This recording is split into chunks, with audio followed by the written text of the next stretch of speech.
എല്ലാവർക്കും health and എക്സ്പ്ലോറിൻ്റെ മറ്റൊരു വീഡിയോയിലേക്ക് സ്വാഗതം. ഈ ചാനൽ ആദ്യമായിട്ട് കാണുന്നവരുണ്ടെങ്കിൽ എല്ലാവരും ഒന്ന് സബ്സ്ക്രൈബ് ചെയ്യുക. സബ്സ്ക്രൈബ് ചെയ്യുമ്പോൾ അടുത്തുള്ള ബെല്ലൈക്കൺ കൂടെ ഒന്ന് പ്രസ് ചെയ്യുക. വീഡിയോ ഇഷ്ടമാവുകയാണെങ്കിൽ ലൈക്ക് ചെയ്യുക, ഷെയർ ചെയ്യുക, കമൻറ്റ് ചെയ്യുക. അപ്പോൾ ഞാൻ ഇന്ന് വന്നിരിക്കുന്നത് കൂർക്കം വലിയെക്കുറിച്ച് പറയാൻ വേണ്ടിയിട്ടാണ്. അപ്പോൾ നമ്മൾ കൂർക്കം വലിയ കേൾക്കാത്തവരായിട്ട് ആരും ഉണ്ടാവില്ല. കാരണം വെച്ചാൽ നമ്മൾ കൂർക്കം വലിക്കില്ലെങ്കിൽ മറ്റുള്ളവർ കൂർക്കം വലിച്ചിട്ട് നമ്മൾ ഒരുപാട് കേട്ടിട്ടുണ്ടാവും.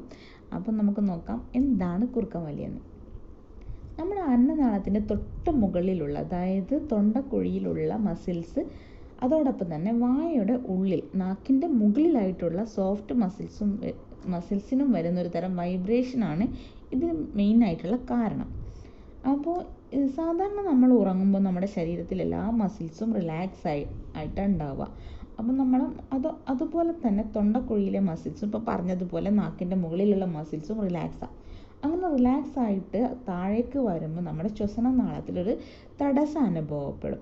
അങ്ങനെ തടസ്സം അനുഭവപ്പെടുമ്പോൾ നമ്മൾ ആ തടസ്സം ഉണ്ടായിക്കഴിഞ്ഞാൽ നമ്മൾ ശക്തിയിൽ ശ്വാസം എടുക്കാൻ ശ്രമിക്കും. അപ്പം അങ്ങനെ ശ്വാസം എടുക്കുമ്പോൾ ഈ പറഞ്ഞ മസിൽസിനൊക്കെ ഉണ്ടാകുന്ന ഒരു തരം വൈബ്രേഷനാണ് ഇങ്ങനെ ശബ്ദമായിട്ട് നമ്മൾ കേൾക്കുന്നത്. അപ്പോൾ ഒരാഴ്ചയിൽ കൂടുതൽ നമുക്ക് കൂർക്കം വലി ഉണ്ടെങ്കിൽ അതിന് ചില കാരണങ്ങളുണ്ട്. അപ്പോൾ ആ കാരണങ്ങൾ എന്തൊക്കെയാണെന്ന് നമുക്ക് നോക്കാം. ഒന്ന്, അമിതവണ്ണം. അമിതവണ്ണം വെച്ചാൽ നമ്മൾ മെയിനായിട്ട് കഴുത്തിന് ചുറ്റുമുള്ള കൊഴുപ്പടിഞ്ഞു കൂടിയിട്ടുണ്ടാകുന്ന തടികൾ. 2, പുകവലിയും മദ്യപാനവും. 3, ഉറക്കത്തിൽ കഴിക്കുന്ന എന്തെങ്കിലും, ഉറക്കത്തിന് വേണ്ടി, അതായത് ഉറക്കം ഉണ്ടാവാൻ വേണ്ടി കഴിക്കുന്ന എന്തെങ്കിലും ഒരു മെഡിസിൻസ്. 4, അലർജി. 5, ഉറക്കമില്ലായ്മ വെച്ചാൽ മതിയായ രീതിയിൽ നമുക്ക് ഉറക്കം കിട്ടാത്ത ഒരവസ്ഥ.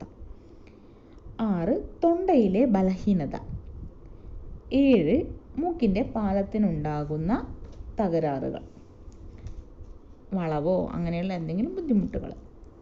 അപ്പോൾ ഇതൊക്കെയാണ് പ്രധാനമായിട്ടും ഈ കൂർക്കം വലിയിലുണ്ടാകുന്ന കാരണങ്ങൾ. അതായത് 7 ദിവസത്തിൽ കൂടുതൽ നമുക്ക് കൂർക്കം വലി ഉണ്ടാവണമെങ്കിൽ നമുക്ക് സ്ഥിരമായിട്ട് കൂർക്കം വലി ഉണ്ടാകാനുള്ള കാരണങ്ങളൊക്കെയാണിത്. ഇപ്പോൾ ഒരു ദിവസമൊക്കെ നമ്മൾ കൂർക്കം വലിച്ചെന്ന് വെച്ചാൽ നമുക്ക് സ്ഥിരമായിട്ട് കൂർക്കം വലി ഉണ്ടാവണമെന്നൊന്നുമില്ല. അപ്പോൾ ഇതിനുള്ള പരിഹാരങ്ങൾ എന്തൊക്കെയാണ് നമുക്ക് നോക്കാം. 1, ചരിഞ്ഞ് കിടക്കുക. മലർന്ന് കിടക്കുമ്പോഴാണ് നമുക്ക് കൂർക്കം വലി കൂടുതലായിട്ട് ഉണ്ടാവുക. അപ്പോൾ മലർന്ന് കിടക്കുമ്പോൾ നമ്മൾ കഴുത്തിലെ പേശികളൊക്കെ അയഞ്ഞ് തളർന്ന് ശ്വാസനാളം ചുരുങ്ങി കൂർക്കം വലി ഉണ്ടാവുന്നതാണ്. അപ്പോൾ 2, തടി കുറയ്ക്കുക. 3, തലയാണ ഒഴിവാക്കുക. മലർന്ന് കിടക്കുമ്പോൾ നമ്മൾ തലയാണ കഴിയുന്നത്ര ഒഴിവാക്കണം. ചെരിഞ്ഞ് കിടക്കുമ്പോൾ നിങ്ങൾക്ക് കനം കുറഞ്ഞ തലയാണ ഉപയോഗിക്കുന്നതുകൊണ്ട് കുഴപ്പമില്ല. ഇനി 4, അത്താഴം നേരത്തെ കഴിക്കുക. ഉറങ്ങുന്നതിൻ്റെ 2 മണിക്കൂർ മുമ്പെങ്കിലും നമ്മൾ ഭക്ഷണം കഴിച്ചിരിക്കണം. 5, പതിവായി വ്യായാമം ചെയ്യുക. നമ്മുടെ കഴുത്തിന് ചുറ്റുമുള്ള പേശികൾക്ക് ആയാസം കിട്ടുന്ന രീതിയിൽ എന്തെങ്കിലും ഒരു വ്യായാമം നമ്മൾ ദിവസവും ചെയ്യുക. 6, തണുത്ത ഭക്ഷണം കഴിയുന്നതും ഒഴിവാക്കുക.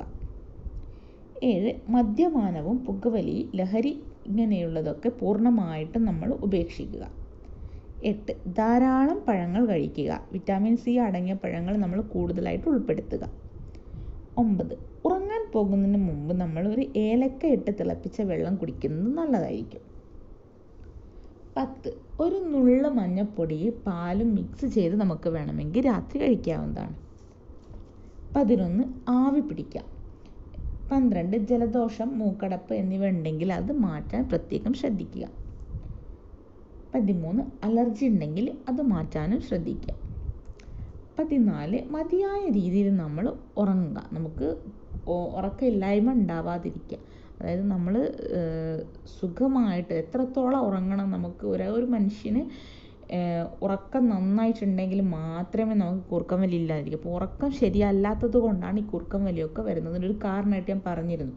അപ്പം മതിയായ രീതിയിൽ ഉറങ്ങുക എന്നതാണ് ഇതിനുള്ള മറ്റൊരു പരിഹാരം. 15, പുതിനയില ഇട്ട് തിളപ്പിച്ചിട്ട് വെള്ളം നമ്മൾ കുടിക്കുക.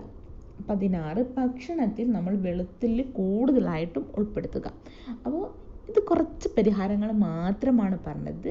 നിങ്ങളിൽ ആർക്കെങ്കിലും കൂർക്കം വലി ഉണ്ടെങ്കിൽ, അല്ലെങ്കിൽ നിങ്ങളുടെ ഫ്രണ്ട്സിനോ ആർക്കെങ്കിലും ഉണ്ടെങ്കിൽ നിങ്ങൾക്ക് ഇതൊക്കെ അവരോട് വീഡിയോ കണ്ടിട്ട് ഇതൊക്കെ അവരോട് പറയാം. അപ്പോൾ നിങ്ങൾക്ക് എല്ലാവർക്കും ഈ വീഡിയോ ഇഷ്ടമായെന്ന് കരുതുന്നു. Thank you.